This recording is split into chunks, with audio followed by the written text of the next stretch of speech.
Assalamualaikum warahmatullahi wabarakatuh. Selamat pagi solih-solihah. Bagaimana kabar hari ini? Alhamdulillah, luar biasa, Allahu Akbar. Bertemu lagi dengan Ustazah Leli dalam pembelajaran hari ini. Sebelum kita belajar, mari kita berdoa dulu ya solih-solihah. Isti'adha dan doaan. A'udzu billahi minasyaitonir rajim. Bismillahirrahmanirrahim.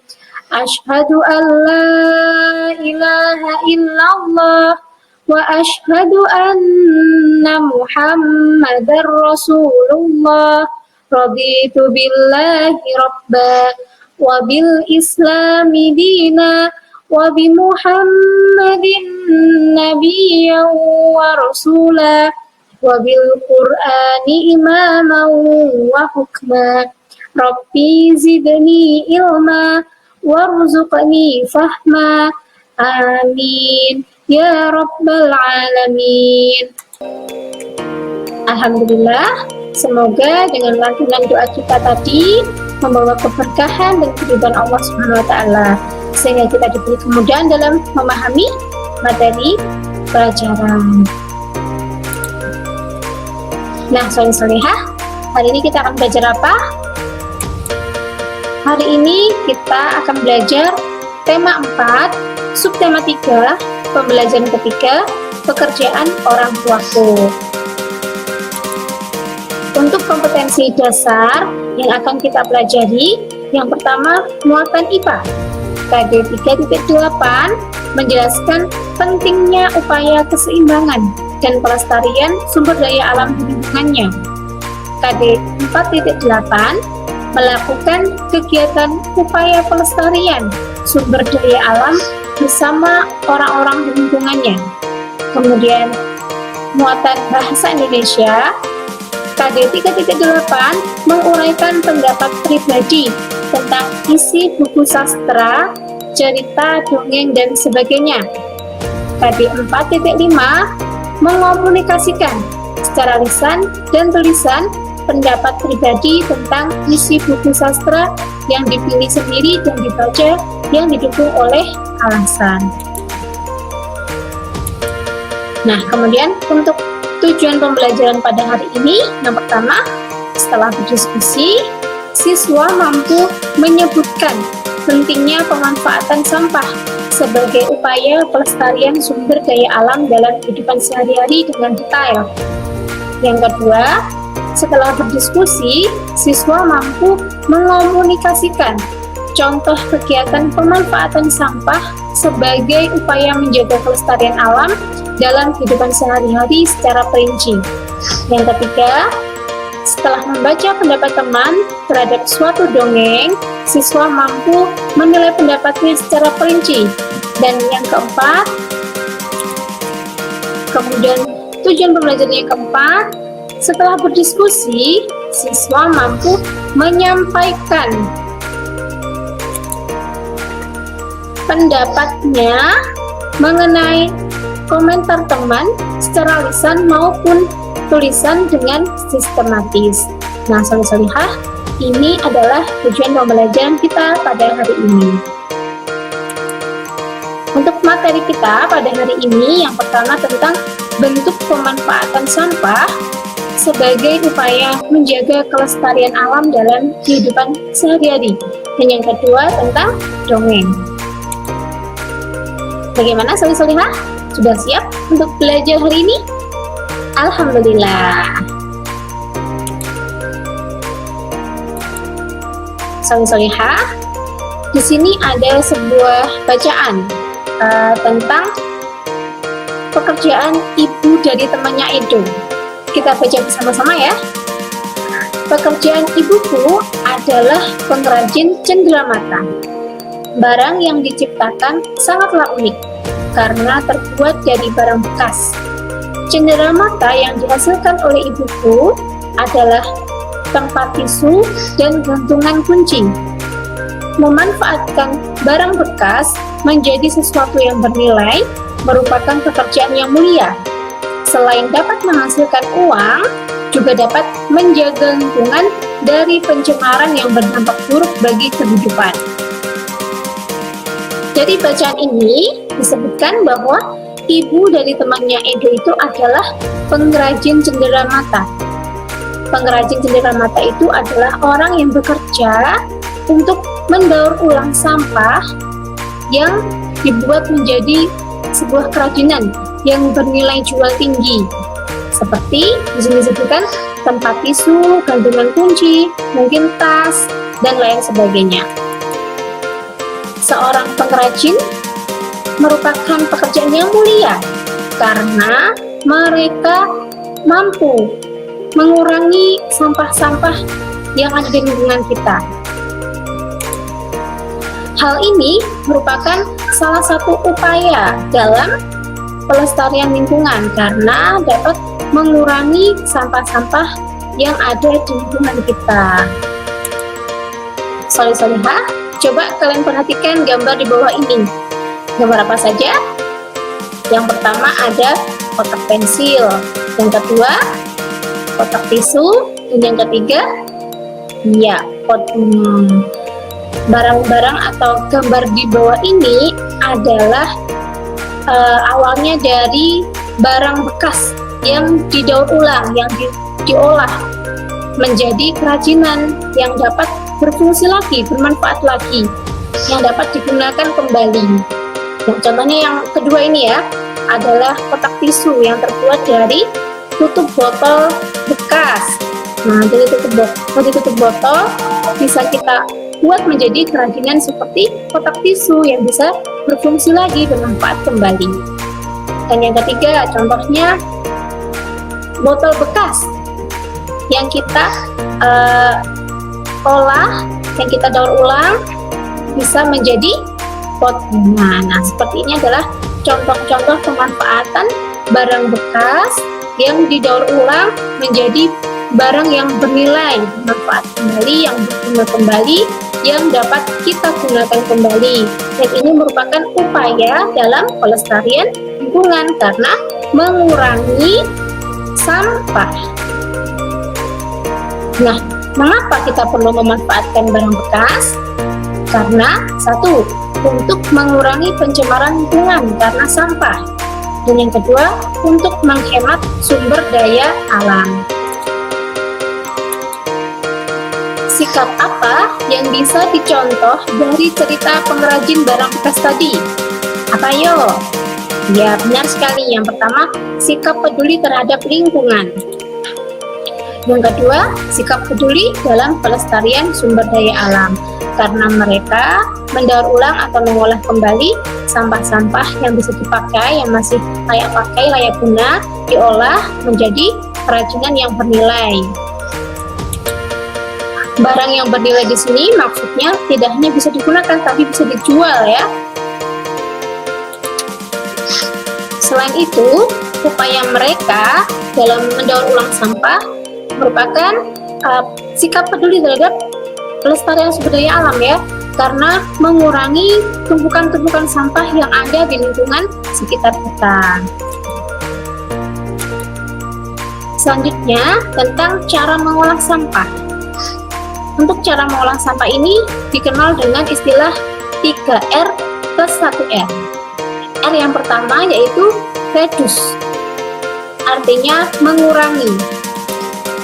Maksudnya adalah dengan mengurangi pemakaiannya.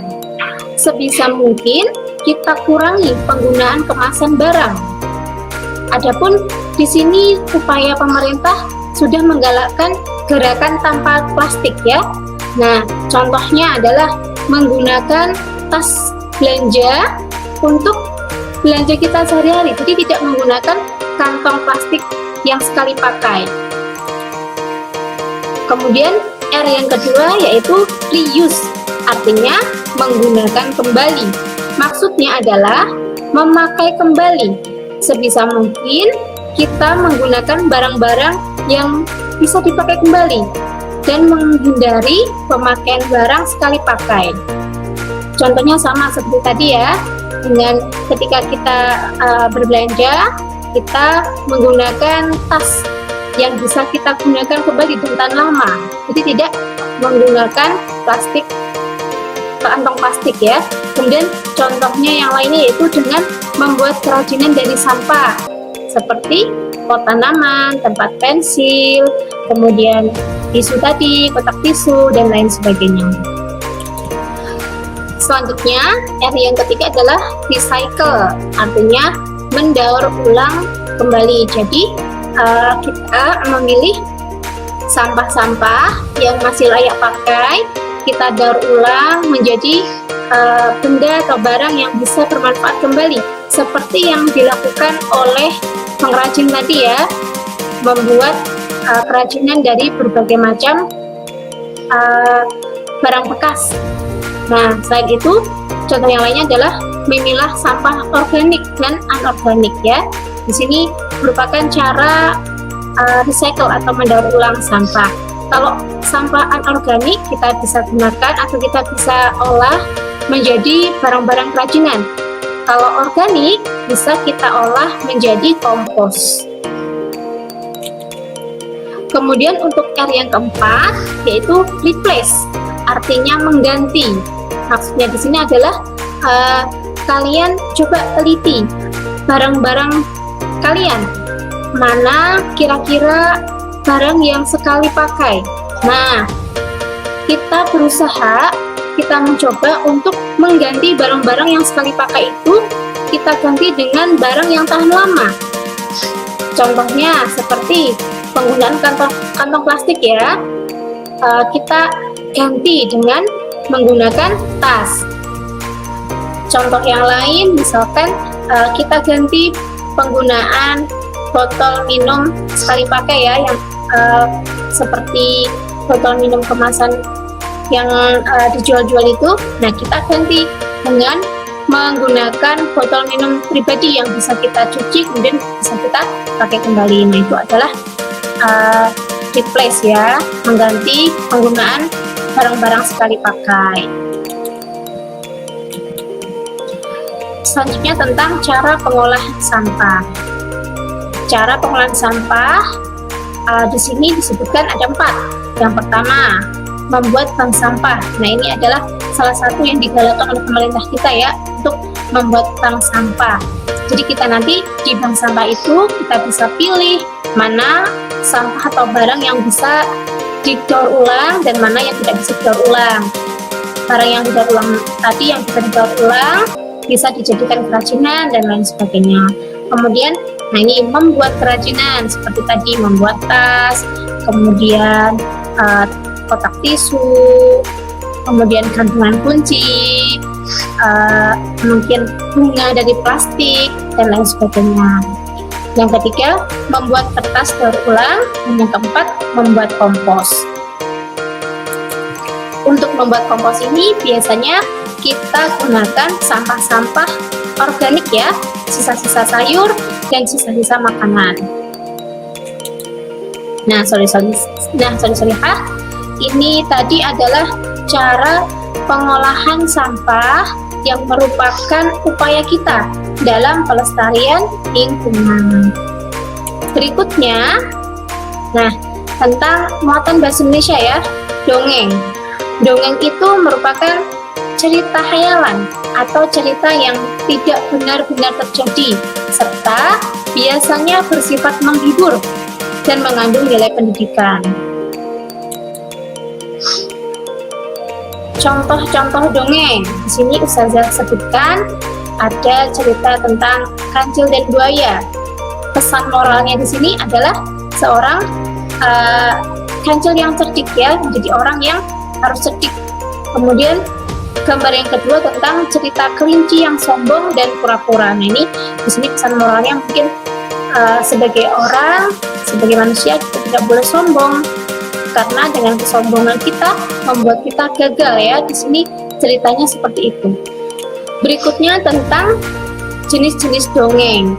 Yang pertama fabel. Fabel itu cerita binatang. Contohnya seperti tadi ya, cerita si kancil yang cerdik. Kemudian yang kedua adalah cerita jenaka. Cerita jenaka itu adalah cerita-cerita yang lucu, yang berkisah tentang seorang yang lucu, konyol, dan lain sebagainya. Yang ketiga, mitos. Mitos itu merupakan dongeng yang isinya tentang kekuatan gaib, yang berisi tentang kekuatan gaib. Contohnya seperti cerita Nyi Roro Kidul, Dewi Sri, dan lain sebagainya. Dan yang terakhir yaitu legenda.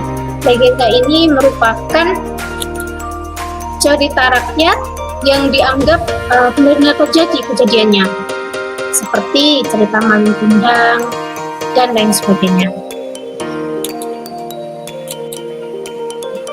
Nah, soleh-solehah, pada buku paket kalian halaman 95 dan 96 di sini ada contoh dongeng ya, yang berkisah tentang tupai dan ikan gabus. Silahkan bisa kalian amati, bisa kalian baca cerita tentang tupai dan ikan gabus yang ada di buku kalian. Soleh-solehah, kesimpulan dari pembelajaran kita pada hari ini yang pertama yaitu pemanfaatan sampah merupakan upaya dalam pelestarian lingkungan. Dan yang kedua, cara pemanfaatan sampah bisa dengan mendaur ulang sampah menjadi barang yang dapat berfungsi lagi, seperti kerajinan tangan. Dan yang ketiga, cara pengolahan sampah dengan 3R plus 1R. Apa saja tadi? Reduce, reuse, recycle, dan replace. Dan yang keempat, dongeng itu merupakan cerita khayal yang bersifat menghibur, dan di dalamnya terdapat pesan moral bagi pembacanya. Dan yang kelima, tentang jenis-jenis dongeng, antara lain fabel, cerita jenaka, mitos, legenda, dan lain sebagainya. Alhamdulillah, demikian pembelajaran kita pada hari ini. Ustazah mohon maaf apabila ada salah maupun kurangnya. Tetap semangat, tetap jaga kesehatan, jaga sholat 5 waktu, dan patuhi prokes ya. Tetap patuhi prokes. Sekian dari Ustazah. Wassalamualaikum warahmatullahi wabarakatuh.